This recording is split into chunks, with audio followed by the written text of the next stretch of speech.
Hello everyone, simply studies চ্যানেলের পক্ষ থেকে তোমাদের সকলকে জানাই স্বাগত। আগের ক্লাসগুলিতে আমরা আলোচনা করেছিলাম পর্বতের শ্রেণীবিভাগ নিয়ে। তার মধ্যে ভঙ্গিল পর্বত ও স্তূপ পর্বত সম্পর্কে তোমরা আগের ক্লাসগুলিতে জেনেছো। আজকে আমাদের আলোচ্য বিষয় হলো আগ্নেয় পর্বত বা ভলক্যানো মাউন্টেন। আগ্নেয় পর্বত কি সেটা জানতে গেলে আমাদের আগে জানতে হবে আগ্নেয়গিরি কাকে বলে। আগ্নেয়গিরি সম্পর্কে একটা ধারণা নিশ্চয়ই তোমাদের রয়েছে। ডিসকভারি চ্যানেলে বা ন্যাশনাল জিওগ্রাফি চ্যানেলে অনেক সময় দেখে থাকবে একটা পর্বতের মুখ দিয়ে কিছু উত্তপ্ত জ্বলন্ত তরল পদার্থ বাইরে বেরিয়ে আসছে, আর এই ঘটনাকেই বলে অগ্ন্যুৎপাত। এই যে পর্বত যার থেকে অগ্ন্যুৎপাত হচ্ছে তাকে আমরা আগ্নেয়গিরি বা ভলক্যানো বলি। আর ওই আগ্নেয়গিরির মুখ থেকে বেরিয়ে আসা উত্তপ্ত তরল পদার্থকে কি বলে বলো তো? একে বলে লাভা। এবার তোমাদের মনে প্রশ্ন আসবে, এই যে আগ্নেয়গিরির মুখ থেকে লাভা বেরিয়ে আসছে সেটা কি তাহলে ওই আগ্নেয়গিরির মধ্যেই জমা ছিল, সেখান থেকে সেটা বেরিয়ে আসছে? একদমই না। লাভা বেরিয়ে আসছে মাটির অনেক নিচ থেকে, এই যে এই জায়গাটা থেকে, অর্থাৎ ভূগর্ভের অভ্যন্তর থেকে। তোমরা জানো ভূগর্ভে যত গভীরে যাওয়া যায় সেখানে টেম্পারেচার ততই কিন্তু বাড়তে থাকে, যার ফলে খুব স্বাভাবিক, কারণ সেখানে কোনো কঠিন পদার্থ থাকতে পারবে না। তাহলে সেখানে কি থাকতে বলো তো? সেখানে থাকে উত্তপ্ত ম্যাগমা। সেখানে কি থাকে? সেখানে থাকে উত্তপ্ত ম্যাগমা। এই ম্যাগমায় যখন আগ্নেয়গিরির জ্বালামুখ দিয়ে বেরিয়ে আসে তখন তাকে বলা হয় লাভা। এই ম্যাগমা যখন জ্বালামুখ দিয়ে বেরিয়ে আসে তখন তাকে বলা হয় কি? লাভা। তার মানে ম্যাগমা আর লাভা এরা গঠনগত দিক থেকে কিন্তু একই, শুধুমাত্র অবস্থানের ভিত্তিতে এদের আলাদা আলাদা নাম দেওয়া হয়েছে মাত্র। এবার তাহলে প্রশ্ন হলো যে ভূগর্ভের নিচে থাকা এই ম্যাগমা কিভাবে পর্বতের মুখ দিয়ে বাইরে বেরিয়ে আসছে? এর পেছনে আছে মেইনলি দুটো কারণ। ফার্স্টলি আমরা জানি যে ভূগর্ভের অভ্যন্তরে ক্রমাগত ভূ আলোড়ন চলছে, আর এই ভূ আলোড়নের ফলে যদি ভূগর্ভের চাপ ও তাপের মধ্যে যে ব্যালেন্স অর্থাৎ ভারসাম্য রয়েছে সেটা নষ্ট হয়ে যায়, তখন সেই জমে থাকা ম্যাগমা ভূগর্ভে একটা নির্দিষ্ট পথ ধরে উপরের দিকে উঠে আসতে থাকে। তারপর কি হয়? তারপর ভূপৃষ্ঠে কোনো দুর্বল স্থান বা ফাটল থাকলে ওই ফাটল বরাবর ওই ম্যাগমা কখনো আস্তে আস্তে কখনো বা বিস্ফোরণ ঘটিয়ে বাইরে বেরিয়ে আসে। বুঝতে পারলে? আর সেকেন্ড কারণটা জানতে গেলে আমাদের আবার সেই প্লেট টেকটনিক থিওরির কথা মনে করতে হবে, যেখানে আমরা পড়েছিলাম যে অ্যাস্ট্রোস্ফিয়ারের উপর ভেসে থাকা চলমান পাতগুলো কখনো একে অপরের দিকে কখনো বা একে অপরের বিপরীত দিকে মুভ করে।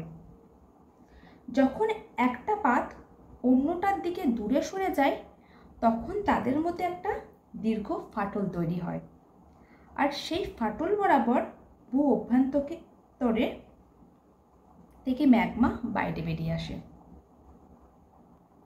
তাহলে তোমরা বুঝতে পারলে ভূগর্ভের নিচে থাকা ম্যাগমা পর্বতের মুখ দিয়ে বেরিয়ে আসার দুটি কারণ কি কি। আবার কি হয়, কখনো কখনো যখন একটা পাত অন্য একটা পাতের দিকে এগিয়ে এসে ধাক্কা খায় তখন কম্পারেটিভলি সেখানে ভারী পাত হালকা পাতের নিচে ঢুকে যায়, আর সেই নিচে ঢুকে যাওয়ার পাতের কিছুটা অংশ গলে গিয়ে ম্যাগমা রূপে ফাটল পথ দিয়ে কিন্তু বেরিয়ে আসে। এবার তাহলে আমরা জানবো আগ্নেয় পর্বত কাকে বলে বা আগ্নেয় পর্বতের সংজ্ঞা কী। তাহলে আমরা লিখব যে লাভা অর্থাৎ পাশাপাশি ছোট ছোট পাথর ছাই প্রভৃতি আগ্নেয়গিরির চারপাশে দীর্ঘদিন ধরে জমাট বেঁধে যে শঙ্কু আকৃতির পর্বত তৈরি করে বা তৈরি হয় তাকেই বলা হয় আগ্নেয় পর্বত। যাতে তোমাদের আগ্নেয় পর্বতের উৎপত্তি বুঝতে কোনো অসুবিধা না হয়, সেই কারণেই আমরা আগ্নেয়গিরি থেকে লাভা কিভাবে বেরিয়ে আসছে সেটা নিয়ে আলোচনা করছিলাম। প্রকৃতি অনুসারে এই আগ্নেয় পর্বতকে আবার 3টি ভাগে ভাগ করা যায়। সেগুলি কি কি তোমরা জানো? সেগুলি হলো জীবন্ত বা সক্রিয় আগ্নেয়গিরি, সুপ্ত আগ্নেয়গিরি ও মৃত আগ্নেয়গিরি। এই জীবন্ত বা সক্রিয় আগ্নেয়গিরি কাকে বলে? যেসব আগ্নেয় পর্বত থেকে প্রতিদিন বা কয়েকদিন অন্তর অন্তর অগ্নুৎপাত ঘটে তাকে বলা হয় জীবন্ত আগ্নেয়গিরি। এই ধরনের আগ্নেয়গিরি আবার 2টি ভাগে বিভক্ত।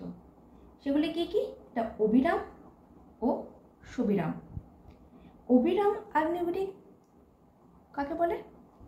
যেসব আগ্নেয়গিরি থেকে সবসময় অগ্নুৎপাত হয় তাকে অবিরাম আগ্নেয়গিরি বলে। যেমন হাওয়াই দ্বীপপুঞ্জের মৌনা লোয়া। আর সবিরাম আগ্নেয়গিরি কি? যেসব আগ্নেয়গিরি থেকে কিছুদিন বা কয়েক বছর অন্তর অগ্নুৎপাত ঘটে তাকে বলা হয় সবিরাম আগ্নেয়গিরি। যেমন ইন্দোনেশিয়ার ক্রাকাতোয়া। এবার চলে আসি সুপ্ত আগ্নেয়গিরি। এই সুপ্ত আগ্নেয়গিরি কাকে বলে? যেসব আগ্নেয়গিরি থেকে দীর্ঘদিন অগ্নুৎপাত হয়নি কিন্তু ভবিষ্যতে অগ্নুৎপাত হওয়ার সম্ভাবনা আছে তাদের সুপ্ত বা ঘুমন্ত আগ্নেয়গিরি বলে। যেমন জাপানের ফুজিয়ামা, মেক্সিকোর পারকুট্টি এবং ভারতের ব্যারেন প্রভৃতি। আর কি? আর হচ্ছে মৃত আগ্নেয়গিরি। মৃত আগ্নেয়গিরি কাকে বলে? এটি খুবই সোজা। যেসব আগ্নেয়গিরি থেকে ভবিষ্যতে অগ্নুৎপাত হওয়ার কোনো সম্ভাবনাই নেই তাদের বলা হয় মৃত আগ্নেয়গিরি। যেমন মায়ানমারের পোপো এবং মেক্সিকোর কোটাপাক্সি প্রভৃতি। বোঝা গেল? চলো এবার তাহলে কয়েকটি আগ্নেয় পর্বতের নাম জেনে নিই। যেমন ধরো ইতালির ভিসুভিয়াস এবং এটনা, আফ্রিকার কিলিমাঞ্জারো, জাপানের ফুজিয়ামা, ইন্দোনেশিয়ার ক্রাকাতোয়া যেটা আমি একটু আগেই বললাম। এগুলি সবই হলো আগ্নেয় পর্বতের উদাহরণ। এবার চলে আসি এই আগ্নেয় পর্বতের বৈশিষ্ট্য। প্রথমেই বলি আগ্নেয় পর্বত 3 কোণা বা শঙ্কু আকৃতির হয়। আগ্নেয়গিরি থেকে নির্গত লাভা, ছাইভস্ম, ছোট ছোট পাথর প্রভৃতি জমাট বেঁধে এই পর্বত তৈরি করে বা তৈরি হয়। আর কি হয়? যেহেতু আগ্নেয় পদার্থ জমাট বেঁধে তৈরি হয় তাই একে সঞ্চয়জাত পর্বত বলা হয়। এছাড়া এই পর্বতের উচ্চতা মাঝারি প্রকৃতির হয়। আর সবশেষে বলা যায় যে ম্যাগমা বেরিয়ে আসার পথ হিসেবে এই পর্বতের গায়ে এক বা একাধিক ছিদ্র থাকে যাদের বলা হয় জ্বালামুখ। তাহলে আজকের ক্লাসে আমরা জানলাম আগ্নেয় পর্বত কাকে বলে, আগ্নেয় পর্বতের উদাহরণ, আগ্নেয় পর্বতের উৎপত্তি কিভাবে হয়েছে, আর আগ্নেয় পর্বতের শ্রেণীবিভাগ ও এর বৈশিষ্ট্য কি কি রয়েছে। তো আজকের ক্লাস এই পর্যন্তই। ক্লাসটি কেমন লাগলো অবশ্যই কমেন্ট করে জানিও। আর ক্লাসটি ভালো লাগলে অবশ্যই একটা লাইক করো, কমেন্টস করো, শেয়ার করো সবার সাথে। এই চ্যানেলের প্রথম হয়ে থাকলে চ্যানেলটি সাবস্ক্রাইব করে পাশে থেকো। তো দেখা হচ্ছে পরের ক্লাসে।